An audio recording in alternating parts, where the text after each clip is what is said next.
Ramadan 2024, jour numéro 7. La question de la nourriture. Lors du iftar, lors de la rupture du jeûne à la fin de la journée, parmi les mauvaises habitudes qu'on retrouve systématiquement depuis toujours, c'est le fait de se jeter sur la nourriture. Ce qui est une très mauvaise idée, tant par rapport à ce qui nous est demandé, en termes de foi, en termes de piété, vis-à-vis d'Allah Ta'ala, vis-à-vis de nos engagements, par rapport à ce jeûne, on est mis au même niveau que ceux qui ne mangent pas, les pauvres, les nécessiteux, etc. C'est une condition, comment dirais-je, le jeûne très rude pour ceux qui n'ont pas l'habitude, mais qui nous ramène à un état, disons, d'humilité, d'acceptation des difficultés, des épreuves, exactement comme tous ceux, toutes celles qu'on ne côtoie pas forcément, enfin pour ceux qui ne les côtoient pas, et qui sont dans le besoin, qui sont des nécessiteux, et qui sont face à l'épreuve, notamment ceux qui vivent la guerre, par exemple, comme aujourd'hui à Gaza ou ailleurs. Donc le jeûne nous ramène à cet état, c'est ça son objectif, d'humilité. On ne mange pas, on ne boit pas, on abandonne toutes ses passions, tous ses plaisirs, tout ce qui, chaque jour, nous euh, embarque, si je puis dire, dans ce monde de dunya, de consommation, etc. Si au moment de la rupture du jeûne, on se jette sur la nourriture, ou sur ce qu'on a abandonné dans la journée, comme si on attendait que ça en quelque sorte, c'est pas ce qui nous est demandé, déjà dans un premier temps. Il faut garder cet état de sacrifice, de jihad, d'effort jusqu'au bout, même jusqu'au coucher, pour renouveler son jeûne encore le lendemain jusqu'à la fin du mois de Ramadan. Bon, ceci étant dit, la bonne attitude à avoir au moment de la rupture, quelle est-elle? D'un point de vue médical, demandez à n'importe quel médecin, il vous dira qu'il est très mauvais de se jeter, de se jeter littéralement sur la nourriture ou la boisson. Pourquoi? Parce que si vous faites ça, vous allez vous retrouver face à une indigestion, vous allez être malade. C'est comme ça qu'on se retrouve avec des maux de ventre, c'est comme ça qu'on se retrouve euh, avec, comment dirais-je, des indigestions à répétition, et vous allez passer un mois catastrophique. Vous allez être dépendant des médicaments, et c'est pas ce qui nous est demandé là non plus. On doit manger par petite quantité, et on doit manger les aliments qui sont les plus importants pour nous, pour le corps humain. On doit privilégier l'eau, pas glacée, pour éviter d'avoir mal au ventre.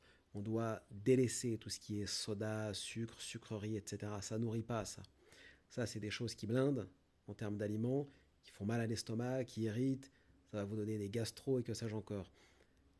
Là aussi, il faut adapter son corps à sa nourriture. Plus on avance, là on est au 7e jour, plus on avance dans le mois, plus l'estomac en quelque sorte rétrécit. On va avoir de moins en moins envie de manger.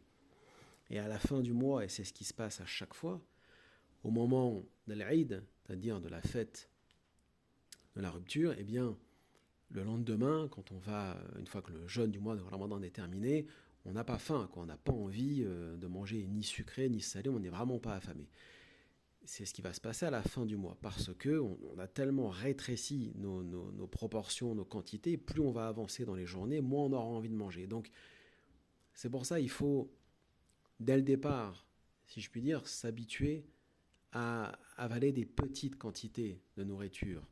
Le mieux, c'est de manger un peu de tout en petite quantité, mais d'aliments, on va dire, qui ont une vraie utilité pour nous, comment dirais-je, nous revitaliser en quelque sorte avant d'aller dormir ou avant d'aller faire la prière, du tarawih, etc.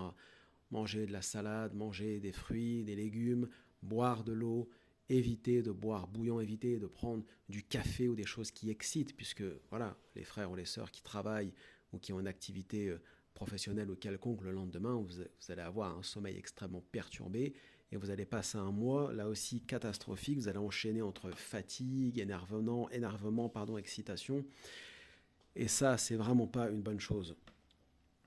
On coupe son jeûne, certains avec des dattes, d'autres avec du lait, d'autres avec du lait fermenté, ou tout simplement avec un verre d'eau, on salé, on revient à table, on perd pas son temps avec toutes les sucreries, les gâteaux, etc. Tous ces pseudo-gâteaux plein de sucre, plein de miel, notamment pour ceux qui sont de telle ou telle origine et qui sautent sur des qalb al-lawz, etc. Tout ça est vraiment une très mauvaise idée.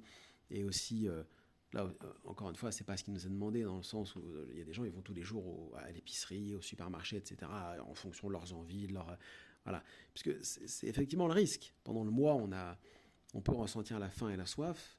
Et si on traîne tous les jours dans les magasins, les épiceries, etc., on nourrit son nefs, en fait. C'est-à-dire, bah tiens, je mangerais bien ça ou ça ou ça. Mais là aussi, c'est pas ce qui nous est demandé, encore une fois.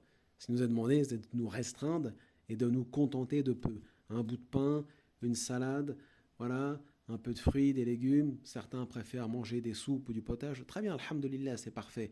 Mais si vous commencez à aller traîner tous les jours au supermarché ou à l'épicerie, vous allez avoir envie d'acheter tel ou tel bonbon, gâteau, biscuit. Là, vous nourrissez votre nefs. Et le jeûne, ici, durant le mois de Ramadan, consiste à maîtriser son nefs, à le contrôler, à l'apprivoiser en quelque sorte. Et à la fin du mois, on repart sur une base tout à fait solide, c'est-à-dire celle où on a appris à mieux se maîtriser par rapport aux dépenses, par rapport à nos passions, nos pulsions, etc.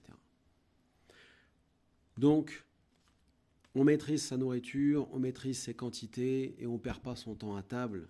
On est censé prendre du temps en famille, mais aussi dans la récitation du Coran. C'est le mois du Qur'an, sa récitation, son étude, et dans les mosquées. Voilà ce que nous devons faire. Sur ce, barakallahu fikum, wassalamu alaykum wa rahmatullah.